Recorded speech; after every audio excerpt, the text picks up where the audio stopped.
এই ভিন্ন ভিন্ন যতগুলো চক্রান্ত নেগেটিভ জগৎ আছে সবগুলোর সমন্বয় ডিপো তার নাম হয়েছে হিজবুত তাওহীদ।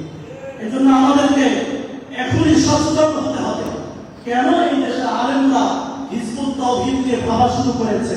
কারণ আমাদেরকে মনে রাখতে হবে এই দেশের কওমি উলামা, এই দেশের দেওবন্দি উলামারা একমাত্র ব্যক্তি, একমাত্র সংস্থা, সংগঠন, ট্রাস্ট, ফাউন্ডেশন যাদের শুধু স্বপ্ন নিঃস্বার্থভাবে এই সারা পৃথিবীতে ইসলামকে যথাযথভাবে প্রতিষ্ঠা করা। এই জন্য দেখবেন কখনো কাদিয়ানীদের নামে এই দেশে ইসলাম আক্রান্ত হবে, হয়েছে, হয়। কখনো কাদিয়ানীদের নামে খতমে নবুয়ত আক্রান্ত হয়েছে। সবার আগে আজও কিয়ামত পর্যন্ত এই দেশের দেওবন্দি আলেমরাই প্রতিবাদ করেছে, আন্দোলন গড়ে তুলেছে।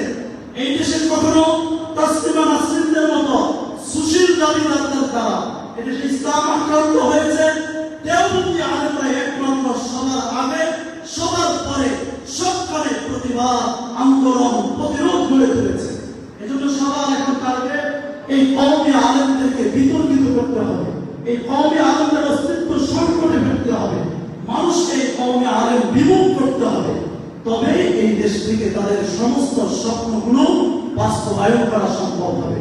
তাই আজকে হিজবুত তাওহীদ সম্পর্কে আমাদেরকে খুব সচেতনতা অবলম্বন করার লক্ষ্যে আজকের এই কর্মশালা সেমিনারে আমরা ইনশাআল্লাহ শুরু থেকে শেষ পর্যন্ত যথাযথভাবে মনোযোগের সাথে অবস্থান করে আমরা এখান থেকে ইনশাআল্লাহ দৃঢ় প্রতিজ্ঞাবদ্ধ হব।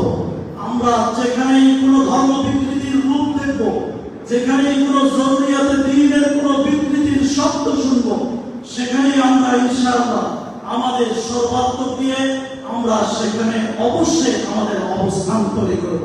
আল্লাহ তাআলা আমাদেরকে তৌফিক দান করেন। ওয়া আখিরু দাওয়ানা আলহামদুলিল্লাহি রাব্বিল আলামিন।